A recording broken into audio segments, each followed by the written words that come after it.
Welcome back. This is week 12, part 2. We are talking about comprehension. So let's take a look at some of those comprehension articles you read this week. We have a few session objectives. First, to be able to determine appropriate measures to assess comprehension. Second, to report and analyze results from comprehension assessments. And then third, to discuss next steps for comprehension instruction. So let's get started with some of these course readings, starting with the Presley article that was optional for your reading. I'm going to highlight some of the key points from this. So it starts by talking about in the 1970s and 80s how comprehension was thought to be dependent on the reader's prior knowledge. So if the reader has extensive prior knowledge with the text ideas, then their comprehension should be high. However, comprehension can still be limited even with extensive prior knowledge, so comprehension is more than prior knowledge. Good readers, in fact, employ a variety of strategies and processes throughout their reading. In fact, the article talks about the adult study that happened in 1995 with Presley and Offerblock, where they took a look at adult readers and did essentially the think aloud strategy where they had them articulate what they were thinking as they were reading, and then they typed a brief summary of the activities that are possible when we read, and their typed list ended up being 21 single spaced pages. So there are a lot of things happening in our minds when we read that involves comprehension. Some of the processes they identified were setting a purpose before reading, thinking about what will I gain from reading this during reading, looking for information tied to your goal or purpose, relating important points in the text to one another or integrating ideas, constructing a hypothesis and conclusions, determining word meanings, underlining, rereading, making notes, paraphrasing, examining cause and effect relationships, making inferences, monitoring after reading, doing things like continuing to reflect on the text, rereading, reskimming important parts. So those are just a few of the many things identified in that and making notes 1995 study that was done of different processes occurring as we read. So in 1978-79, Dolores Durkin observed 3rd through 6th grade classrooms. She found teachers were frequently assessing comprehension by asking comprehension questions. However, no one was actually teaching comprehension. So they blamed the basals, and even still basals have a lot of comprehension questions with not a lot of modeling. And Durkin's expose actually prompted much of the early research on comprehension in the 1970s and 80s, which then shifted early research, which started as identifying what the processes of comprehension are. Then they decided to look into what strategies proved to be effective in the 1970s and 80s. So they found that with instruction on these things, children could construct fuller representations of text. So things like prior knowledge, finding the main idea, creating mental images or visualization, and making inferences. Those were some of the key strategies they identified in the 70s and 80s as being necessary for constructing a understanding of the text. Then the next phase of research looked at how one should teach these strategies, not at the strategies themselves. So 2 methods that were under investigation were reciprocal teaching, where the student teachers lead a group in posing questions and making predictions, and then also direct explanation approach, where the teacher explains, provides some mental modeling, and then provides some practice opportunities to the students. So it was found that effective comprehension instruction should be long-term in nature. It should include direct explanation and modeling, so it should be explicit. Teachers should coach while the students practice. Students should model the strategy use for one another. The usefulness of strategies and their application should also be taught. Similarly, the strategies should be modeled throughout the day instead of just being contained to the reading block. So how are we doing now? Well, 1990, Marilyn Yeager Adams pushes letter and word level processing. As a result, text level processing and comprehension as a whole is less emphasized.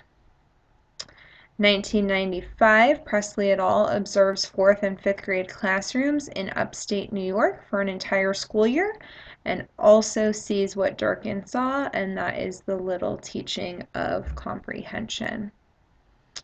So simply reading does not lead to automatic strategy use. When children are taught just one comprehension strategy, their reading improves. So we need to do this. We need to revert back to more comprehension strategy instruction, explicit modeling, and providing practice opportunities, because just reading is not going to be an effective teacher to students. All right, next article to talk about is Assessing Comprehension, the Fine and McMahon article from 2007. They bring forth and gender that state tests limit information provided to the teacher and have a delay in reporting. So, teachers need a variety of sources like ongoing classroom-based assessment to adjust and plan instruction from, because those state tests just aren't enough. So, comprehension should be monitored regularly with a variety of texts, considering the learner's prior knowledge and purposes for reading. Props to Wisconsin, because this article highlights the Wisconsin School District, who did develop such a classroom-based assessment process. They took a 4-point rubric and administered it to students twice a year by collecting various samples of classroom work. And then reading specialists worked with teachers to conduct ongoing assessment that was used to influence instruction. And the facets of comprehension that their assessment looked at includes a number of different things, and these are all summarized on page 407 of the article.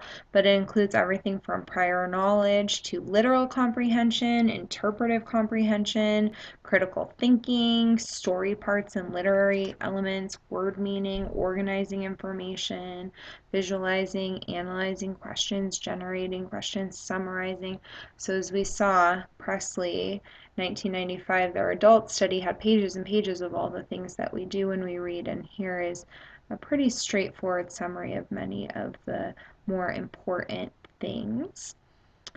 So, thinking about your assessments for the week, how can you incorporate evidence for some of these various parts? So, teacher responsibility, we need to find ways to make thinking and strategy use visible, having them sticky note as they read, having them do think alouds, writing journal responses, doing daily written assignments, using graphic organizers, then examining those responses to identify comprehension needs and set goals with students for further instruction. So that is your challenge this week, is how to make their comprehension visible, what they're thinking as they read, and there are some different ideas you could use for an informal assessment.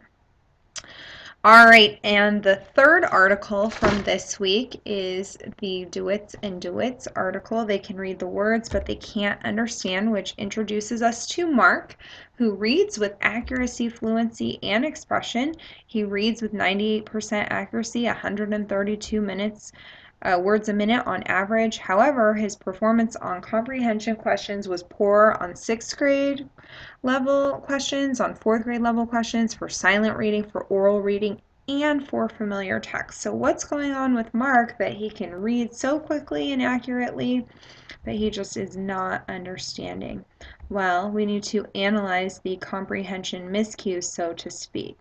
So this article introduces us to some of these different terms, like relational inferences, where they are unable to link ideas across a passage and relate information from one part to another part. Or causal inferences, identifying cause and effect relationships or determining the antecedent to an effect or the outcome. Failure to understand syntax, excessive elaboration, or the over-reliance on prior knowledge. I definitely see that a lot. Failure to know a key vocabulary word, or just having no response in general. So those are the different miscues for comprehension. Mark's miscues, he only answered 6 out of 25 inference questions correctly, so that's a need. He can pick up information from one part of a text but fails to integrate it with other parts. He has difficulty inferring the antecedent of the action or determining the consequences. His most common response was to insert or invent knowledge not in the passage, so that excessive elaboration. There were a few cases where Mark didn't know the meaning of keywords in the passage or the question itself, and he also had difficulty with reasoning skills. Figure 6 in this article is pretty fantastic. It is found on page 30 and it would look amazing in your WAPR number 8.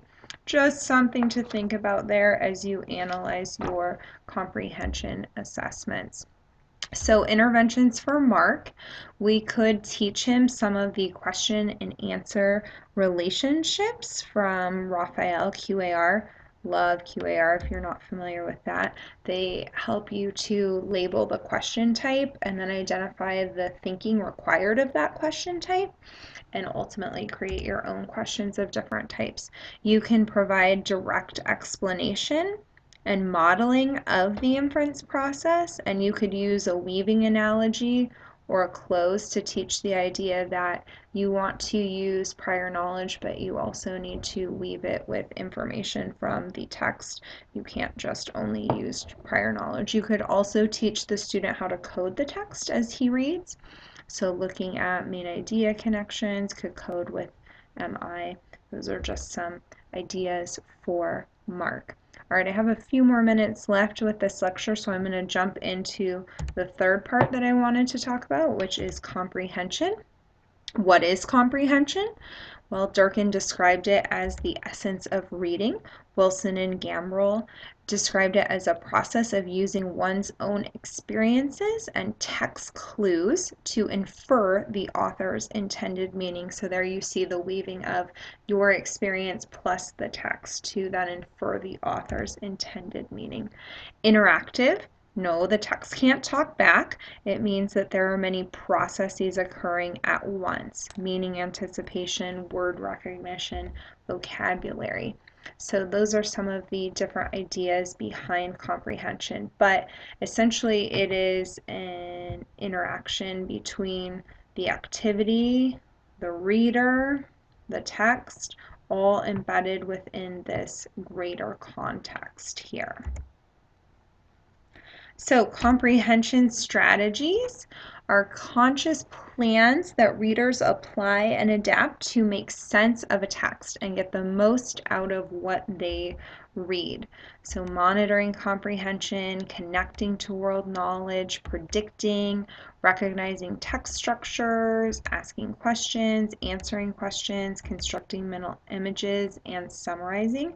Those are all different comprehension strategies that will help readers make sense of a text. So a quick word about metacognition.